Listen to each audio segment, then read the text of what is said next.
What's good, YouTube? Welcome back to the channel. I'm on Talks and Gaming, and today I am here with Dan Cunningham. Dan, what did you do at YCS Las Vegas? We got first in the Speed Duel 3v3 day 1, and we got second in the same thing day 2. Hell yeah, man, that's awesome. Let's see what deck you're on. Okay. So for this event, I was playing Cyber Angel with the skill Machine Angel Ascension. Essentially pitch a spell and search a piece that you were missing for the combo, and then you also got to recycle one of the spells back into one of the Machine Angel ritual spells back into the deck.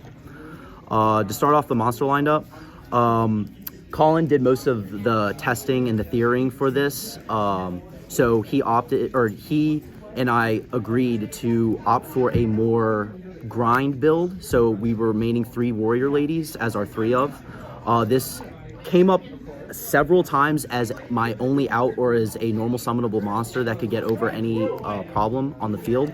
It was also the best turn 1 play to just go set 1 pass. It was critical versus the mirror also. Yeah, with the mirror, them having protection with their own Cyber Angel rituals, it was the easiest out to normal summon, and it was easily protectable with the Machine Angel rituals spell in the grave.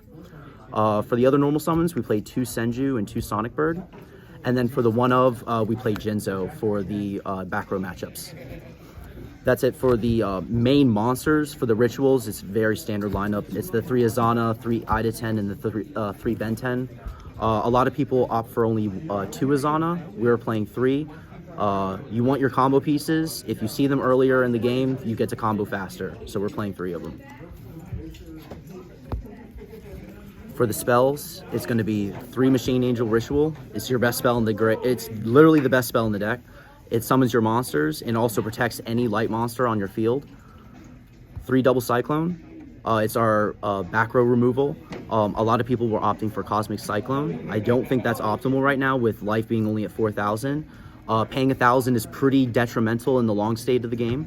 So being able to go Machine Angel Ritual, chain Double Cyclone, target the ritual, chain the other Cyclone, targeting the Double Cyclone. You get to blow up 2 back row. You summon a Machine Angel Ritual, and then if it's a Zana, you get to send another back row. So you get to clear out 3 back row. Wipe. Heavy Storm. Exactly. Or I guess Feather Duster. And then for the last spell, we played a Share the Pain. I only learned this later in the tournament. It does trigger Ida 10. So if you're going late game and you have a couple of Ritual Angels on the field, you get to Share the Pain. If you tribute the Ida 10, all your monsters still get a boost because it was tributed. But that rounds up the main deck. It was 24 cards in the main. For the side, we have 1 Share the Pain, 1 Night Beam, 2 Shield Crush, and 2 Soul Exchange. That's so strong. The Shield Crush and the Night Beams were more for the back row grind variations. The Share the Pain was for spot removal, and the Soul Exchanges were specifically for the mirror match as easy spot removal. And that's it. Oh, cool. Awesome, dude. All right, Dan, is there any shout outs you want to give before we move on to the next player? Yeah, huge shout out to my teammates, Collin and Jeremy, or I'm sorry, Snail over there. Hell yeah. We definitely crushed it at the 3v3, and I also want to give a huge shout out to my main team, Team Mystic. All right, What's going on, guys? Collin here from Team Toxic Threat. We got first place on Saturday at the YCS Speed Duel 3v3, and we got second place on Sunday. This is the small Roid big city deck list that I played. So to start off with, the core of the deck would be 3 Submarine Roids. This is how you're going to mainly do all of your damage throughout the course of the game and get your opponent into a basically grind state where they've outed your other cards and played through most of their resources, so you can just keep pinging them down for 800. To give you more access to Submarine Roid, you have 2 copies of Mixer Roid. All 5 of these cards able to be searched by your skill card as well, which is going to let you pop any face-up card on the field to search it. That's going to be any card that just sits on the field naturally, even any of your normal summons a turn later that you decide maybe this would be better as any of your Roid cards. You could decide to turn it into that. This card does start as a field spell card at the beginning of the game. However, that actually I found in the Cyber Angel matchups to be one of the more relevant parts of this, because I could send this instead of one of my actual trap cards, which I'll get into a little bit later. But to round off the Roid cards that I played 2 Drill Roids to basically cover any other matchup I could run into. Anybody who puts any monster in defense, Drill Roid's just going to be able to answer it outside of flip effects, and even then the monster would still die in battle. 2 Amazoness Swordswoman, because the goal here would be to try to grind our opponent's life points away as opposed to their cards. 2 Lava Golem also for the same exact strategy. For one of monsters, we play 1 DD Warrior Lady, 1 Zombina, 1 Exiled Force, and 1 Hyper Hammerhead. So these 2 cards were specifically intended as cards that could be opened with going first or even second versus a Cyber Angel matchup, for you to just be able to set the card and be able to know that you were answering at least one of the monsters, combined with any of the other potential trap or quick play spell cards that you could have opened, to at the very least attempt to survive going into the next turn, to be able to make another play, which was at bare minimum attacking for 800 and at maximum probably tributing 2 of their monsters to summon Lava Golem. So moving on to the spells, we have 2 Living Fossil. So this is a card that I found a lot of interesting uses for, one of which being you can bring back Mixer Roid from the graveyard after using his effect to tribute himself or any other machine to summon a Roid. And normally Living Fossil would negate the effects of the cards that come out. However, Mixer Roid allows you to tribute itself, and it would go to the Remove from Play pile from Living Fossil, and its effect would no longer be negated because Living Fossil would go to the graveyard from game mechanics. Therefore, Mixer Roid would allow you to summon another monster from a Roid monster from the deck. The same exact logic applies with Exiled Force and Living Fossil. It would not negate the Exiled Force's effects to be able to tribute itself and destroy a monster. So those were really important interactions for me to be able to have with the deck. It's special summons, so that allows you to do more things than you would have naturally just with your normal summon. And also one of the really, really cool interactions I found was with Zombina. It was just the card that you could get back off of the Living Fossil and leave there, because under any circumstance when Zombina would leave, the same exact logic applies. Living Fossil would no longer be on the field, and then Zombina would trigger to get you back any of your level 4 or lower monsters. So, 2 more spells. We have 2 Half Shut. This was a card that came in unbelievable clutch throughout the entire tournament. Every monster that you see here, it synergizes with in terms of allowing it to survive on your own, or even in random game states, having your opponent's monsters attack to be able to attack over it for an amount of damage that would make it game, or game as a result of something like Lava Golem. So this was a really clutch card. I think people already know it's good with Amazoness Swordswoman, but Submarine Roid, definitely the MVP of the deck, and definitely a cool interaction that I hope people check out themselves. Alright, now, in my opinion, moving on to the most important part of the deck, we have the traps. So, I played 3 Wall of Disruption. Once again, a trap that I believe was mainly intended for the Cyber Angel matchup, because as I said earlier, you being able to send your skill card for Cyber Angel Azana's effect meant that assuming you had any other card to be able to set into your back row aside from Wall of Disruption, which obviously includes these 4 spells and any of these other cards here, your opponent would have to choose which card to Cosmic Cyclone or Double Cyclone, as you saw in my teammate Dan's list, and then you would still have at least one of the trap cards that you set to be able to play versus the Cyber Angel matchup. So that was the intention there. Another one of these cards is Adhesion Trap Hole. So this is a card that was here to play not only around the restricted and limited list that we have, but also once again versus Cyber Angels, and as I came to find out, almost every matchup I played versus.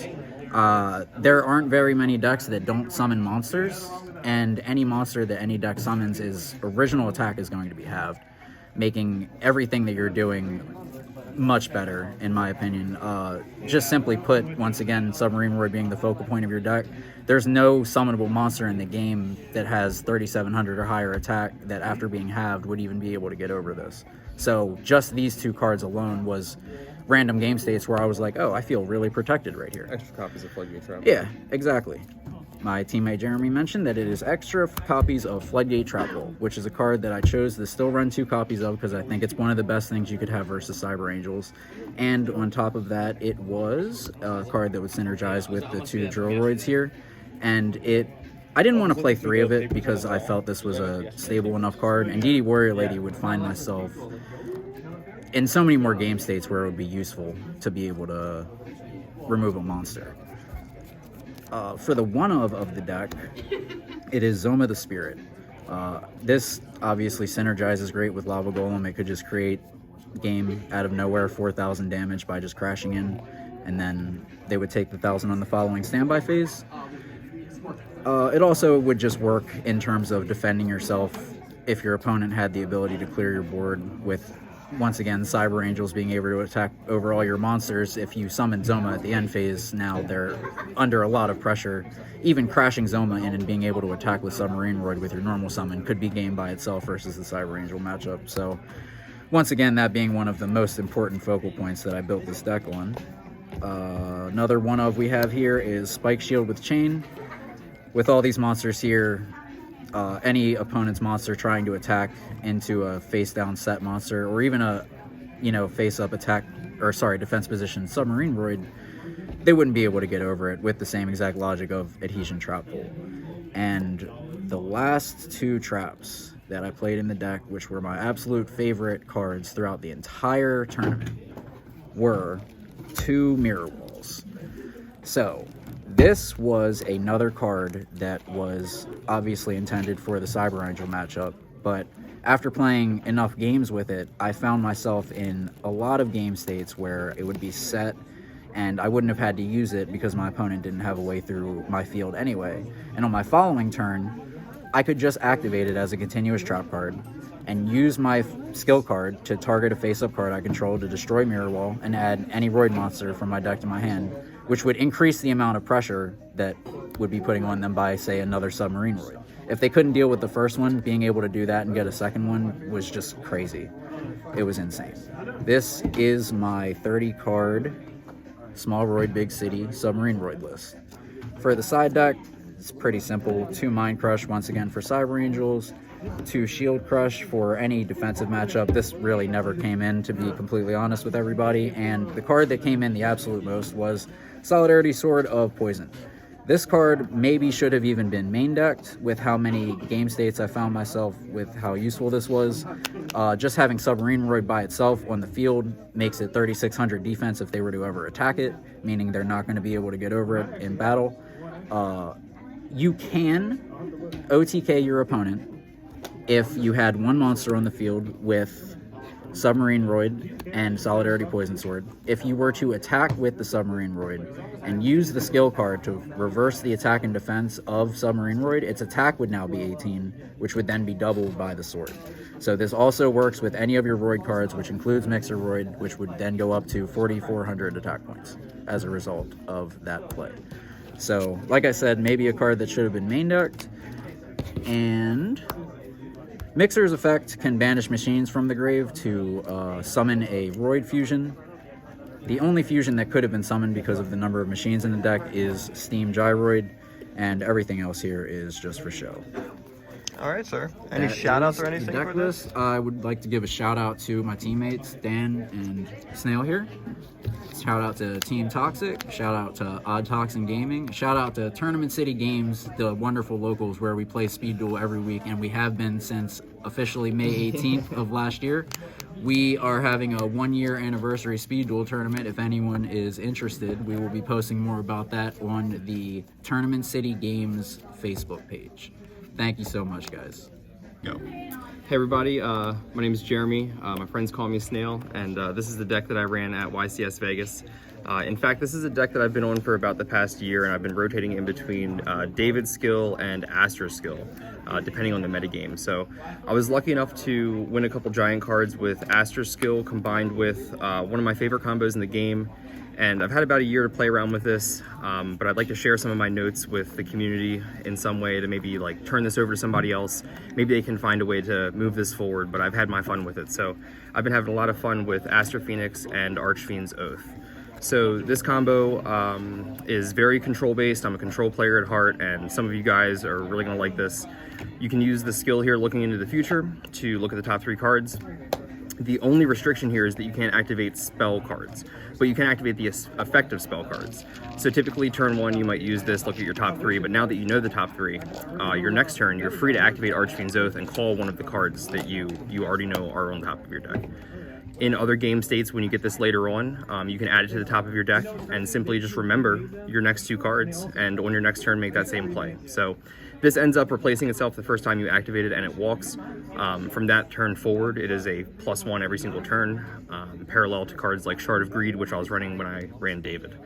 Unfortunately, it seemed like a lot of people were hip to Burn doing well, and we ran into a lot of Jinzo, the upcoming formats, and this deck didn't do so hot. But now we're back into Cyber Angel, and running a deck like this has been pretty excellent, honestly. So on to more of the core concept of the deck. Mainly revolves around Lava Golem and Wabaku. So we're basically just trying to stall the opponent down, add more cards to our hand through whatever combination of skills that we have and effects, and just try to win the long game. So the deck actually doesn't really have a list. It's just a big pile of cards that constantly rotates. In this main deck tonight at the tournament, I ran Amazoness Swordswoman, DD Warrior Lady at 2.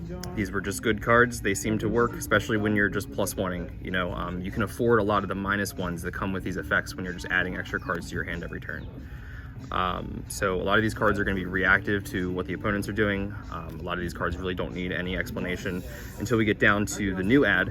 So recently with the GX box and my teammate Collin, he's been really hype on Submarine Roid, and I kind of backdoored into the same logic when looking at a stall list that, yeah, Submarine Roid is probably the card that I want to attack my opponent directly for 800, wall up for 18. It works kind of well with Wabaku here. It's doing a lot of the things the deck was already looking to do. We were experimenting with cards like Amethyst Cat, with Raging Flame Sprite, just anything to kind of get that extra poke in since we lost Nightmare Wheel. Submarine Roid seemed to work, so I'm also running 3 Submarine Roid, 3 Mixer Roid, and I was running 1 Drill Roid in the main deck just because it was extra spice with the Lava Golem. When you set Mixer Roid, next turn you Lava Golem them, sack the Mixer Roid, summon Drill Roid, attack the Lava Golem. You end up winning a lot of game states pretty quickly. So these were probably the, you know, most favorite 22 cards of mine or so. But realistically, I'm just always walking around with a box of like 50 or so cards. So sometimes I'm running Sphere Krivas, sometimes it was Exiled Force, Golden Ladybug because gaining 500 with Archfiend's Oath was a meme, 3rd copy of Lava Golem, 3rd copy of Archfiend's Shrink. I mean, all these cards basically have a spot somewhere, and depending even on your local metagame, you might want to swap some of these out. And I made changes from Saturday going into Sunday at Vegas, noticing that there was more Cyber Angel, so definitely encourage, if you're on some sort of big pile strategy, that you constantly are aware of the decks that you might play against. Standard extra deck for Waking, and that's pretty much it. Yeah. All right, so any shout outs or anything before I head off? Definite shout outs to my teammates Collin and Dan. They've been excellent. When I was dropping games, they were cleaning up, so that was very helpful. Shout out to Team Mystic as well, and shout out to the entire Maryland DMV Yu-Gi-Oh scene. All right, sweet. Well, if you guys enjoy this type of content, make sure you leave a like on this video. Make sure you subscribe to see more, and I'll see you guys next time.